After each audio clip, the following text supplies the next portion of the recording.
Dari lu gimana, Bay? Ada nggak sih lu cerita-cerita horor? Ada sih. Ya posisinya cerita udah cukup lama, tahun 2005-2006 lah. Nah, sama yang dibilang Saka tadi. Jadi gue tuh tipikal yang nggak begitu langsung percaya sama apa yang gue lihat gitu. Kadang-kadang gitu. Apalagi kalau cuma sekedar cerita ya. Nah, ini gue ngalamin sendiri. Jadi tahun 2005 tuh gue kuliah di Purwokerto, di Unsud. Nah, terus biasalah semester-semester awal nyari kos-kosan, nggak nyaman karena adaptasi kali ya. Adaptasi terus gue nggak nyaman, gue minta pindah. Pasti dari Jakarta ke kampung gitu lah ya. Apalagi kan Purwokerto ya, budayanya Unsud beda. ya? Beda. Akhirnya gue pindah, minta tolong ke bokap, pindah deh gitu. Akhirnya bokap setuju lah, akhirnya gue pindah tuh tahun 2006 ke satu kos-kosan yang menurut gue tuh murah banget. Jadi di satu area situ tuh gue udah survei, itu harga termurahnya ya di kosan gue itu 600.000 setahun. Setahun. Tahun berapa itu? Tahun 2006. 2006. Berarti sebulan 50.000. Anjir, Tapi itu yang punya dekat- kosan makan dekat apa ya? kampus banget. Deket banget, deket banget. Tapi emang karena lingkungan kampus kali ya masih masih dekat gitu lah ya. Gue nggak Makanya tahu murah. lah.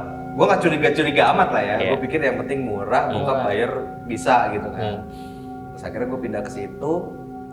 Itu isinya tuh 9 kamar cowok semua. Terus cuman ibu kos, bapak kos sama anak-anaknya tuh tinggal di rumah yang sama. Oh, Jadi rumahnya jadi satu ya, betul. jadi satu. Rumahnya gede. Satu lantai.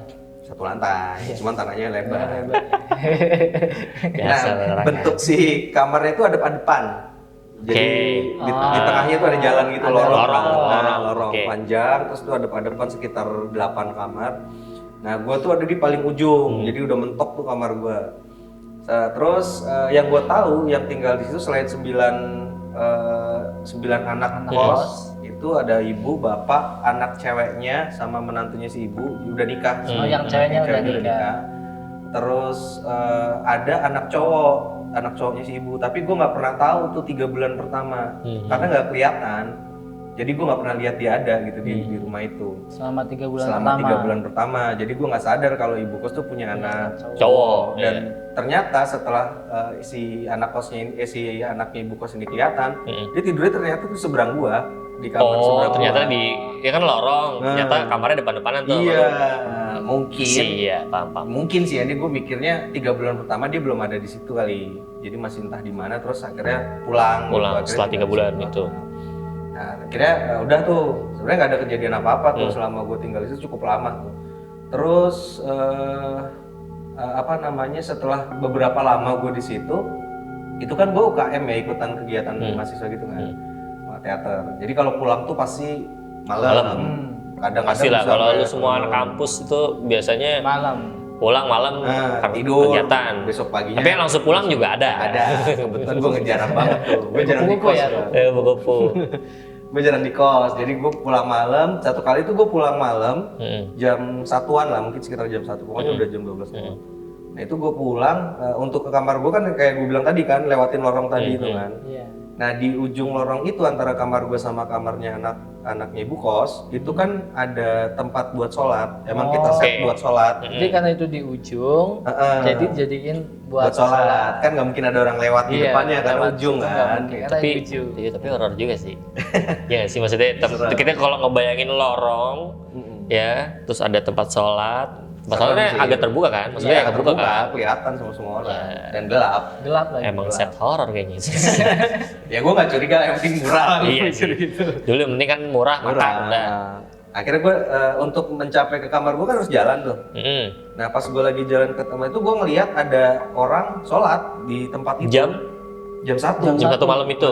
Ya gue mikirnya sholat malam pasti, Ya. nggak mungkin isya kan.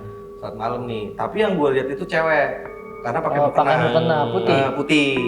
Nah kecurigaan gue 2 dong, ibu kos atau anaknya yang cewek. Karena cuma 2 itu yang cewek kan. Terus gue bilang, kok tengah malam kenapa nggak sholat di kamar? Maksud gue mikirnya gitu. Malam sih bro. Nah kan Kenapa tuh? agak aneh aja gitu, kenapa nggak di dalam kamar aja, kecuali berjamaah mungkin di situ agak bener gitu kan. Ini sendirian kan, agak aneh. Udah lah gue jalan aja tuh, jalan menuju mengarah ke arah si orang sholat ini. Terus pintu gue kan madep sana tuh berarti ya. Posisi gue deket, pas mau ke pintu gue nengok ke sana kan, ke arah pintu dong. Pas lagi mau megang gagang pintu, si yang sholat tuh nengok. Wancing. nengok ke arah gue tiba-tiba. Anjir. Ya gue kaget lah gitu. Lah kok sholat nengok? Sholat nengok nih, gue bingung, gue nengok juga lah. Waduh. Jadi dia ngeliat ke gue ngeliat ke dia nih, gitu, tatap-tatapan.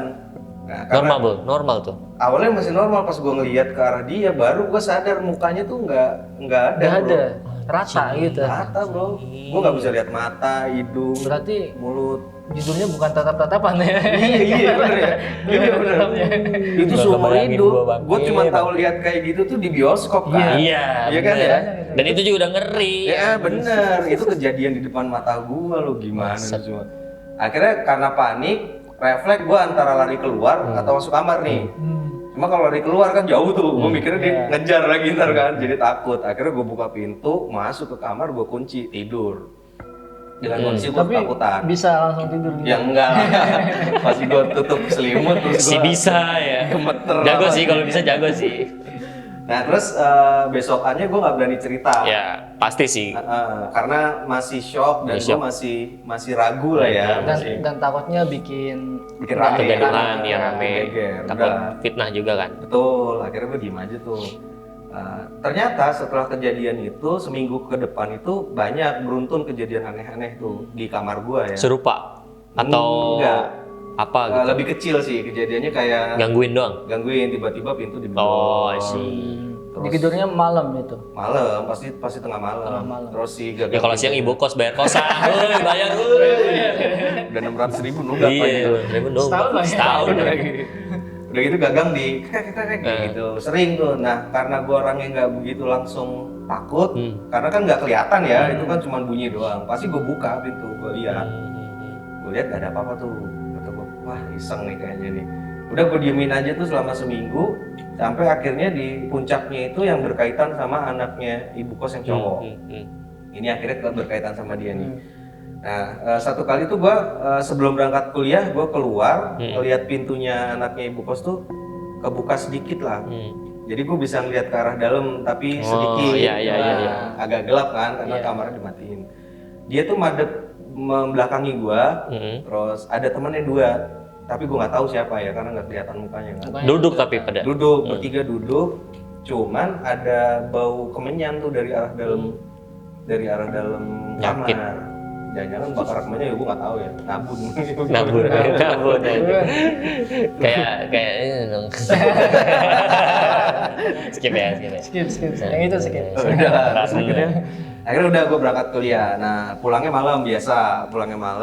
Terus malamnya tuh gue pengen ke kamar mandi tuh, pengen kencing ceritanya. Nah kamar mandi gue itu kamar mandi kosan gue tuh agak unik. Adanya tuh di samping bangunan kos. Jadi gue harus keluar. Di luar kamar mandi di luar. Iya, di luar tapi nempel di samping. Nah, akhirnya gue harus keluar dulu kan. Iya. Keluar, terus masuk ke kamar mandi. Di dalam kamar mandi itu kan ada lubang angin tuh. Ya, Iya. ventilasi. Gitu kan, kayak loster gitu biasanya. Itu gue bisa ngelihat ada cahaya masuk dari arah samping kamar mandi. Oke. Yang setahu gua Motor kali bro? Hah? Mobil kali motor? Nah ini dia yang gue bingung. Awalnya gue mikir gitu, jangan-jangan ada orang naruh mobil di samping baru pulang atau gimana. Tapi setahu gue samping rumah itu kebon. Jadi kosan, kebon, baru rumah orang. Lampunya warna apa? Maksudnya nyorotnya warna apa? Gue mikir belum tahu itu lampu atau enggak ya, cuman warnanya kuning gitu. Oh tiba-tiba ya namanya gelap mungkin ya. Tiba-tiba ada cahaya. Kan gue pasti mikir apa nih di samping nih, apa motor, mobil atau api, gue mikirnya gitu kan. Akhirnya gue keluar, kebiasaan gue pasti cari tahu apaan nih. Gue keluar, langsung lah nyelip ke samping kamar mandi. Nah di situ kan di samping kamar mandi itu ada kebun yang ada pohonnya gede gitu ya, pohon tinggi gitu. Itu tiba-tiba di atas pohon tuh ada bola api loh. Kayak bola bulat tapi ada apinya. Nah itu muter-muter tuh di atas. Oh ini yang mungkin orang-orang bilang kayak bola api. Tapi gue belum pernah lihat langsung sih. Nah, itu tapi dia tuh. Kayak apa sih? Ya terbang kan tapi terbang kan. Awalnya gue pikir pohonnya kebakar tuh tadinya. Oh ini kebakaran tapi kok atasnya doang. Gue mikirnya gitu kan. Dan gerak juga Dan ya. gerak juga dia muter gitu. Anjir. Gue liatin aja. Ih panas juga. Panas itu bisa sampai ke bawah. Panas itu bisa sampai kerasa ke bawah. Terus nggak lama si bola itu makin lama makin menjauh ke rumah sebelah kebon. Masuklah ke dalam genteng tiba-tiba berhilang. Tapi nggak kebakaran, nggak ada yang kebakaran. Nggak ada yang kebakaran. Awalnya gue udah takut itu akan kebakar ya, ternyata hilang. Solid Soccer kali ya. Solid Soccer. Nah, berapa? Iya, Subatsa tuh. Kalau nendang ada apinya tuh. Terus karena gue takut, udah gue langsung masuk ke kamar, gue tidur. Gue nggak ngeliat si aktivitasnya anaknya ibu kos ya. Mungkin itu besoknya gue nggak cerita lagi karena nggak ngerti lah, gue belum berani untuk cerita lah ya gitu. Terus udah kejadian kayak gitu, akhirnya gue searching tentang ini tuh apa gitu kok. Udah ada Google bro? Udah ada. Udah ada. Udah ada lah. Udah ada Google ya. Tapi gue searchingnya lewat warnet karena HP belum ada Android kan. Gue belum. Berarti ke warnet dulu. Warnet dulu. Belum paham tuh gue zaman itu tuh. Ya 2006. Iya, gue masih SMP, SD gitu. Kita masih SD. Tua banget gue. Ya lu tua emang Pak. Lanjut. Akhirnya gue searching, dapatlah kejelasan kalau itu tuh namanya bola Banaspati. Oh, yang terbang api itu ternyata bola Banaspati. Banaspati. Nah, karena gue lebih penasaran sama yang itu ya. Terus gue nggak ngerti itu Banaspati apa, cuma yang gue tahu itu tuh kayak ilmu hitam gitu kayaknya deh. Oh, sihir. santet ya? Ya, mungkin ya, Santet sihir ya, sih? kayak Santet santet. kali. Makanya gue curiga ke anaknya ibu kos itu tadi karena dia bakar-bakar kemenyan gitu. Terus ada pelanggan dua. Nah, yang gue itu nggak tahu pelanggan, nggak tahu apa ya. Susun. Ternyata pelanggan. Ya mungkin itu kerjanya dia kali ya selama ini gitu. Kerjaan utama ya. Gue nggak ngerti lah, makanya itu tuh Banaspati yang gue tahu. Terus emang katanya digunakan untuk ilmu hitam yang dendam. Oh, kalau itu iya sih, kayaknya gue pernah dengar, tapi gue nggak tahu itu Banaspati ya. Tapi kalau lu lihat bola nyala gitu, itu Solid Soccer, bukan? Solid Soccer apa Kung Fu Hustle sih? Kung Fu Hustle ya? Apa Solid Soccer? Solid Soccer sih kayaknya. Solid Soccer ya benar. Nah, itu katanya ilmu hitam gitu. Atau apa, ada orang yang mengirimin ke daerah sekitar lo gitu. Dengarnya sih gitu, tapi nggak tahu sih benernya gitu. Itu sih Mitosnya. yang gue alamin sih itu. Yang berjelas gue lihat cuman itu sih sejauh ini. Tapi dia berani loh, maksudnya abis ngeliat Dia, cewek itu dia. itu malamnya masih aja keluar gitu kan. Iya, dia beruntun kan. Oh, setelah itu. sampai satu kali akhirnya gue berani cerita.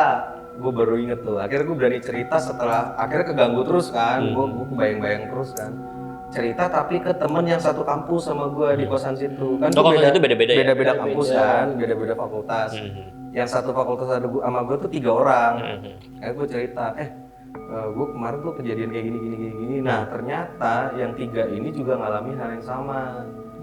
Tapi udah lama kejadiannya, udah sering dulu gitu. Nah, terus akhirnya nyerang ke gua kali ya karena gua anak baru di situ kan. Akhirnya kita mau pindah bersama. Pindah bersama. Karena dari 9 pindah semua. Pindah bersama. 3 doang. 3 yang satu kampus.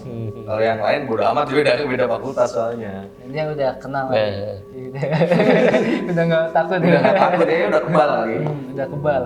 Itu sih.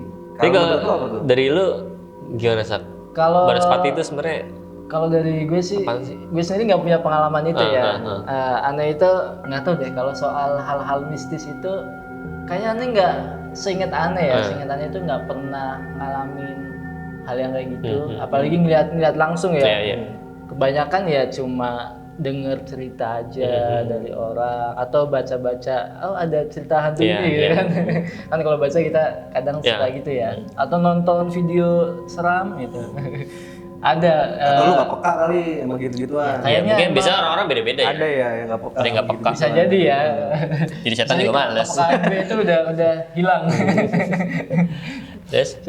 Tapi kalau dari cerita-cerita ya memang kayak gitu sih. Kurang lebih sama. Apalagi kalau di kita kan sebenarnya ada banyak jenis hantu ya. Di Indonesia banyak banget sih. Banyak banget, Jenisnya. termasuk hantu. Dan lu punya sketsa ini kan 1001 hantu. Udah kayak apa? Aladin itu. Solepati.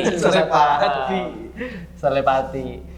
Ya kalau di kita kan dari Cilacap ya. Kalau kadang kalau di kampung itu juga ada hantu namanya Kemamang ya kalau nggak salah ya. Tahu nggak? Gue nggak gede di sana sih tapi. Itu sama tuh bentuknya bola api juga. Kemamang. Tapi, Di kalau Cilacap Kemamang namanya. Ada Kemamang. Itu bola api juga. Sama-sama api sih. Mungkin adanya Banaspati kali. Oh, adek kakak. Emaknya kayak segede apa tuh emaknya? Sama bola api. Penasaran sama emaknya. Jadi adek kakak. Iya. Tapi kalau ngomongin Banaspati, sebenarnya ada beberapa cerita juga sih yang sempat aneh baca ya di beberapa itu. Ada dua cerita, yang satu tentang cerita mitosnya ya, asal usulnya kok bisa Nah, ada itu gitu. tuh yang kita juga pengen juga tuh. penasaran ya, pengen Pengen tahu tahu. gitu. Iya. Maksudnya, Kayaknya sebenarnya udah pada tahu nih sebenarnya. ya Iya enggak juga ya. nggak tahu. Dia Bro. punya cerita. Iya kan lu yang punya cerita. Iya. Kalau dari yang gue baca ya, dari yang aneh baca itu sebenarnya Banaspati itu udah ada sejak zaman kerajaan. Kalau di cerita itu sih bilangnya di masa kerajaan ya, kerajaan Mataram ketika itu. Nah di situ ada sebuah keluarga yang keluarga miskin, tinggal di kampung istilahnya lah ya. Keluarga miskin dan dia punya beberapa anak, tapi ada satu anak cowok. Dan anaknya ini punya istilahnya punya mimpi, punya cita-cita. Dia ingin mengangkat derajat keluarganya. Sampai suatu hari akhirnya dia memutuskan untuk pindah merantau istilahnya lah ke kota. Ke Ke kota. dulu apa sih namanya? Ya kayak kita lah. Kayak kita Buat ke kerajaan kota. ya. Istilahnya ya pusat ibu kota kerajaannya lah ya gitu. Dia merantau ke situ dan sampai kemudian dia istilahnya dapat pekerjaan. Jadilah dia prajurit pengawal di kerajaan itu. Tapi karena dia rajin kali ya, karena motivasinya kan tinggi ya. Jadi dia diangkat terus tuh. Jadi kerjanya bagus tuh. Oh, I see. Kerjanya bagus, karirnya karirnya naik bagus, ya, iya, nanjak. asik. Jadi, nanjak karirnya dan akhirnya sering tuh dia ngirimin hasil kerjanya ke kampung sampai kemudian ya keluarganya di kampung istilahnya berubah lah kehidupannya. Jadi lebih baik lagi seperti itu.